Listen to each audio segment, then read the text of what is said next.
جوهرة الكحل مثلا إلا سولتك على المغرب في جمل.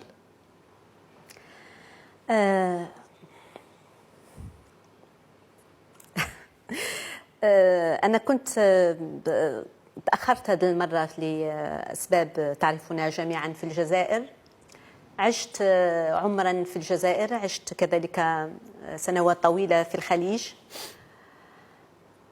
وكنت في الفترة اللي كنت في الجزائر أتحدث بكل شوق. كنت في الجزائر، أنا كنت نعرف أني نحب المغرب وعندي صداقات في المغرب، ولكن عمري ما تخيلت أني نحب المغرب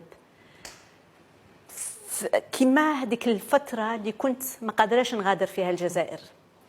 فكنت نحلم بطنجة ونحلم بشوارع طنجة، نحلم بقناة ميدي ان تي في، ونحلم ببعض زملاء، وصار حلمي أني نرجع لطنجة ونزور بعض الأماكن. حلم؟ نعم، صار حلما بالنسبة لي أن أرجع إلى طنجة. صراحة احنا كان عندنا حلم أنك ترجع لعندنا، راك كل شيء يعني كان مشتاق لك وكان كيسان غير الوقت اللي غترجع فيه. وفكرتي ولو لثانية أنك تقدري ما ترجعيش للمغرب؟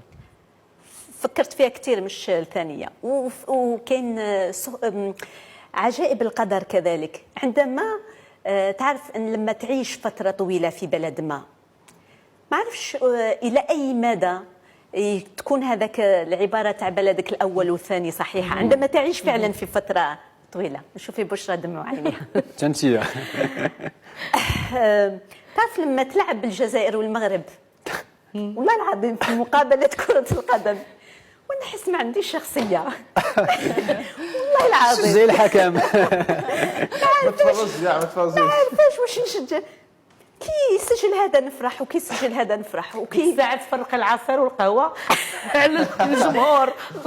فعلا فعلا وطنك هو طبعا الوطن اللي عشت فيه واللي فيه أهلك وفيه بيتك. وكنت أنا حكيت لك أسامة، كنت في بيت أهلي في هذه الفترة اللي كنت في الجزائر، ومن بعد انتقلت للبيت الخاص باش نعيش روحي، ولكن شوقي لطنجة يهزمني. دكتور رومان، ربما ليس هناك رد رسمي، ولكن الشعب الجزائري يرد في المحافل الدولية، هو كذلك يشجع المنتخب المغربي. الجزائريون يفرشون صالوناتهم بالصالون المغربي، يلبسون الثياب التقليدي. أنت تعرف أحسن مني كم عدد السياح الذين يأتون رغم الأزمة المالية. الآلاف من الجزائريين يتركون ربما وجهات أقل ثمنا ويأتون إلى الجزائر. آلاف الجزائريين مقيمون هنا في المغرب. أنا جزائرية وأناقش معكم الشؤون المغربية في عيد العرش. أعتقد أن حتى وجودي أنا هو رسالة كبيرة. نحن نشتغل في التلفزيون المغربي، وأتمنى أنا كصحفية أن أرى مغاربة كذلك يشتغلون في التلفزيون الجزائري. كنت أريد أن أؤكد أن ربما الرسالة الرسمية لا تصل، ولكن الشعب الجزائري يرد دائما، يرد التحية. كنت أنتظر منك هذا لأنني لمحت إليه قبل قليل، وهو فعلا موقف شهامة وأخلاق عرفتها فيك الأخت جوهرة، عرفتها أيضا في الإخوة الجزائريين الإعلاميين اللي موجودين لا في قناة ميدي ان تي في وانت كتعرفيهم حداك، ولا في طنجة ولا في الرباط وغير ذلك.